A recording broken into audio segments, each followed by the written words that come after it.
Okay, so step one in completing your Essay 1 outline is to download the Google Doc. So underneath this video, you should see a little link that says Essay 1 Outline Google Doc. You're going to click on that. Underneath here is more information on how to submit, which we're going to go over once we actually complete the Google Doc. But the first step is just making yourself a copy that you're going to be using and filling out. So when you click on the link to the Google Doc, it's going to open up a document that looks like this. So this is going to be the document that you're going to be filling out. However, before you start doing that, you have to save yourself a copy. So you're going to go to File, and then you're going to go to Make a Copy, and then it's going to give you a chance to name your copy. So the easiest thing to do is just go put your name.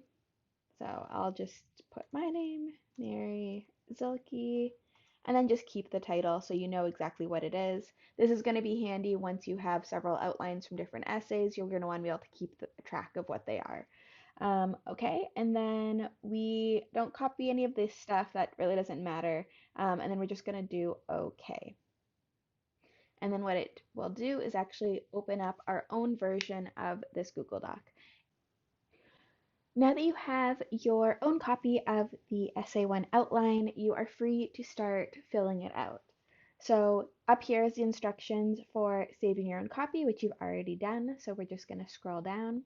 And then over here is just general information about the assignment. So we have the Essay 1 prompt, which is going to be important when we start writing our thesis statement. So we'll come back here. And then some general requirements for this essay. The requirements aren't really going to come in until you're writing your actual final draft, but I wanted to make sure that they were here so you have access to them when you actually get to that point in your writing process. Okay, so let's actually look at the outline. So we're going to start with the introduction. So all of these are different paragraphs that you're going to be writing. So you start with an introductory paragraph, then you have body paragraph 1, body paragraph 2, body paragraph 3, and your conclusion. So this is a basic 5-paragraph essay. We won't be doing this for every essay in this class, but for this first one, I wanted to keep it pretty simple. And this is a narrative essay, so you're not going to be expected to do any research or anything like that. The only source you're going to be citing is the quote that you use for your hook, which I'm going to go over in a second. But for otherwise, it's just going to be your experiences. Okay, so let's talk about the hook. So here I have a little footnote, and I tried to include these throughout for anything that I thought might be a little bit confusing or where additional information would be helpful. So for your hook, the footnote says choose a quote from the reading and properly cite. So the quotes that you choose for this assignment for the hook can be from any of the readings that we do in class for Unit 1.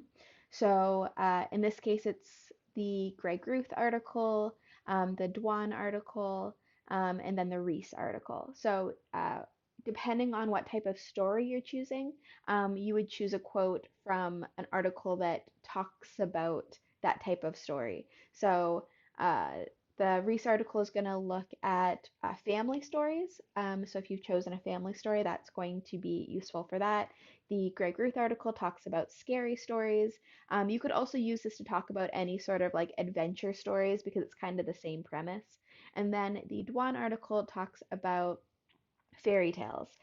So that works for not only kind of your classic fairy tales, but any sort of, you know, I don't know, like children's story that you might be writing about. You can definitely find a quote in there that would relate to that. If you've chosen a story that you don't think fits any of those 3 articles, let me know, and either we can talk about maybe finding a different quote from a different article, or I can at least kind of point you in the direction of a quote that might work. So yeah, definitely let me know if you're confused or if you need some help with this. So you're going to choose a quote from any of the readings. And then your next part for your introduction is that you're going to introduce your topic. So what I mean by this is once you've chosen your quote, now you need to explain how that quote relates to your actual topic, which is your story. So I would spend a couple sentences kind of transitioning from the quote itself and then explaining how that quote relates to your story. And sometimes the quotes might relate directly to your story, which is great. But if there's a bit of a not so direct relation, you want to take some time to explain that. And then finally, you're going to end with your thesis statement. So your thesis statement is going to introduce the concepts you're going to be talking about in this essay. I now have my introduction filled out. So this story is going to be different than the one that you're going to see in the sample essay that I'm going to provide at the end of this unit. This is a different story just to kind of show you what this looks like with different types of stories. So the sample essay has me talking about a scary story that I liked as a kid and growing up.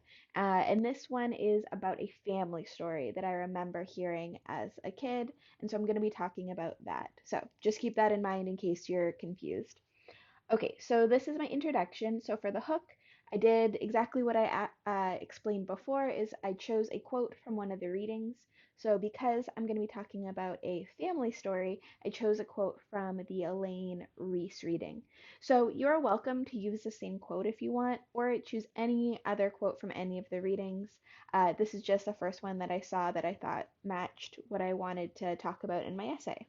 So I start by uh, exp- introducing the quote basically. So I wrote in the article, what kids learn from hearing family stories. So I'm introducing the name of the article um, by Elaine Reese. So I'm introducing the author. She writes that, and then you're going to go into your quote. So my quote says, over the last 25 years, a small canon of research on family storytelling shows that when parents share more family stories with their children, especially when they tell those stories in a detailed and responsive way, their children benefit in a host of ways.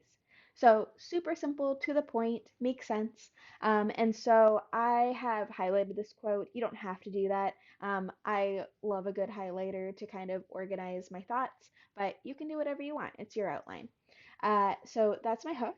And then I'm going to introduce my topic. So, as I said before, the introduce your topic means that you're going to be explaining how the quote that you've chosen relates to the story that you've chosen. So, your quote and your story are different than my quote and story, but you still need to explain how they relate to one another. So I said, growing up, we didn't have much extended family. My dad's parents had died when I was young, and my mom was estranged with most of her family for much of my childhood, meaning that she didn't talk to them. One way that I connected to my family is through the stories I heard from my parents. One of my favorite was about a missing wedding ring and the carrot that saved the day. Okay, so you can see here I'm not putting a lot of detail. I'm gonna end up telling the story more in depth in my first body paragraph, which I'll explain in a second. So all I'm gonna do is just give enough detail to give a general idea of what the story is gonna be about, and that's what I'm expecting from you guys too. You don't have to give me all the details here. This is just to give a general introduction to the story that you're going to be writing about. Okay, so you can see that I've connected this quote to my story. So that works as a transition. And then my last part is going to be my thesis statement. So your thesis statement should obviously mention your story, and it should explain what the story taught you as a kid and what your story taught you as an adult. And the reason that I'm doing this is because based off the essay prompt, that's exactly what the essay prompt is asking us to do. So a really easy way of creating your thesis is just going to the prompt and figuring out what the prompt is asking you and giving that information in a very simplified way in your thesis. So if this essay prompt says, you will explain why the story was important to you growing up and how the story has continued to shape the person you are today. Those are really the two big questions you're going to be answering in your essay and in your thesis. So I'm just going to make sure that I'm answering both those questions. So I said the story of the wedding ring and the carrot was important to me growing up because it helped me connect to my family's past. So that's what it taught me as a kid. And as an adult, I love the story for its messages about patience and the unimportance of material things. And so that is going to be my thesis statement. And so you're welcome to use this as a template, or you're also welcome to create your own as long as you're answering those two questions. So, what did the story teach you as a kid versus what did it teach you as an adult? Okay, so that is going to be your introduction. Let's take a look at your body paragraphs here. So you can see here we have body paragraph 1, body paragraph 2, and body paragraph 3. So each of these paragraphs is going to have a distinct purpose. So we want to make sure that we are keeping information organized, and that's a really important thing with any essay. So, the purpose of our body paragraph 1 is to tell your story. So, in a previous assignment, you should have already done this, and I will have left feedback on if there's any additional information that I would like you to include, or if it looks good. So, you can honestly just cut and paste that into this descriptive retelling of the story. For your topic sentence, you're going to be providing that contextual information that I had you also fill out in a previous assignment. So, how old were you when you first heard the story? Where did you first hear the story? Who told you the story? How the story made you feel? All that stuff is great for the topic sentence because you want to start by giving context to the story and then telling the story. And that's going to be the complete body paragraph 1. Then for body paragraph 2, you're going to be explaining how the story impacted you as a kid. So for your topic sentence, it's going to be as simple as saying one way that the story impacted me as a kid was that it taught me whatever, or that it helped me have a better understanding of whatever. Obviously, it depends on what story you've chosen. So your topic sentence is going to be pretty simple for this. Where it's going to get a little bit more complicated is your support. So, if for whatever lesson or whatever value the story had to you as a kid, you need to provide two examples of memories from your life or events in your life that support this example. And I'll show you what that looks like in a second. And then for body paragraph 3, it's very similar to the previous paragraph, but you're going to be talking about how it continues to impact you as an adult. So up here, you talked about how the story impacted you as a kid, and then as an adult, how does a story still fit into your life? So it might be that the story no longer holds a lot of importance, or maybe it's too outdated, and that's okay, and you can talk about that. Or maybe the story is one that you've told to other younger members of your family. Any way that it impacts who you are now, that's what you're going to be including here. And again, you're going to have two support stories or memories to fit in with the topic sentence. Okay, I'm going to show you what that looks like. Okay, so I have now filled out the information for the 3 body paragraphs. So I'm just going to quickly go over what I have here. I'm also going to include a link to this document. So if you want to take a look at it and go read it more in depth, you can do that.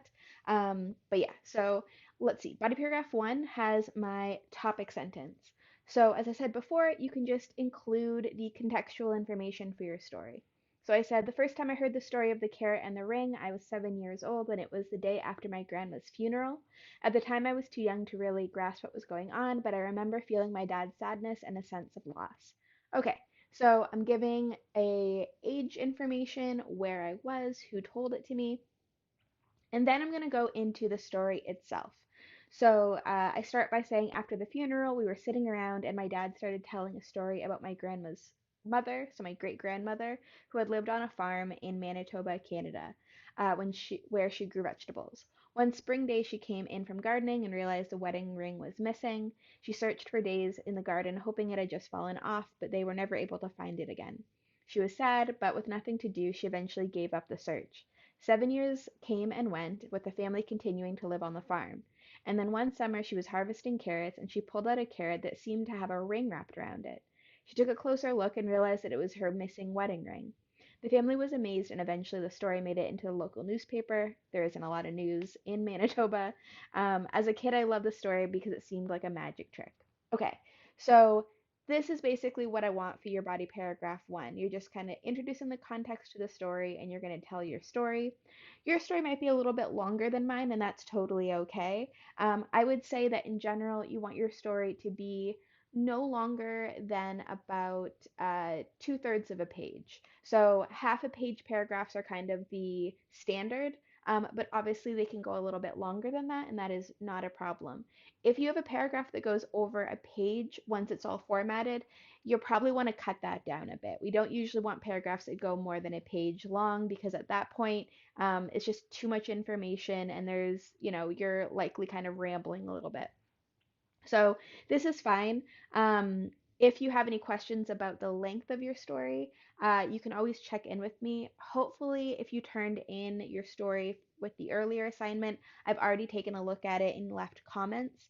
So definitely look at those. And if I said it looks good, then you are good to go. Okay, and then body paragraph 2, this is where I'm going to talk about what the story taught me as a kid. So my topic sentence says, as a kid, I love the story because it connected me to my family in a way that I didn't get to experience otherwise. So I'm going to be focusing on how the story connected me to my family. So my two support are going to be two examples of how the story connected me to my family. So I have my two support here. I'm not going to read them over, but you can follow the link to this Google Doc and you can read that and kind of see what I'm looking for. The main thing is that you want to make sure that whatever stories you're telling, you're giving us enough detail that it helps me to kind of understand. So it's not just a general idea, like the story connected me to my family because I really liked the story. That doesn't really give me a lot of detail. I need more information. So feel free to read both of these and get a sense for what your support should look like. And I would probably end up adding to this when I actually write my paragraph. But as it is, this gives me a really good starting point. And then it's just a matter of maybe adding in a couple extra sentences of detail. And then similar thing with body paragraph 3. So for this one, you're going to be talking about what the story taught you as an adult. So again, I have a super simple topic sentence. I said, as an adult, the big lesson that I take away from the story is the importance of being patient and not getting upset about superficial problems. So those are kind of the things that I'm going to be talking about. And then again, I have two different support stories about times where I had to be patient or where I had to not get upset over superficial problems. And so again, you feel free to read both of these, see what I'm writing here, and get a general idea for what types of stories I'm looking for from you. Okay, so those are the three body paragraphs. And then the last thing is going to be your conclusion. So conclusions are going to be pretty simple. I recommend a three-step conclusion, just like I recommend a three-step introduction. So your three steps are going to be one, you're going to revisit your hook. So this means that whatever quote you chose for your hook, come back to it in your conclusion and maybe talk about it a little bit in terms of now that you've shared your stories, you've written your paper, what are some different ways we can look at that quote and learn from it? Then you're going to review the main points of your essay. So you don't necessarily need to like rewrite your thesis. I know that's something that a lot of teachers say, just like flip around your thesis. Really, you're just wanting to kind of touch on those main points. So what things do you want your reader to take away from it?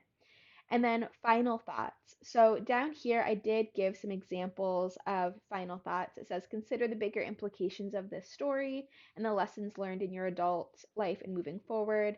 Why do you think storytelling still has such an important place in our society? So this is a good place to, now that we've kind of talked about the importance of storytelling, maybe share a little bit about your thoughts on that. So do you think that stories are important? What types of stories do you think that, a lot of people are likely to experience? So anything that you can kind of think of about, like, why does this all mean? Why does this matter? Why do we study stories? Why do your stories matter? And what are kind of the overall takeaways that you want your reader to have?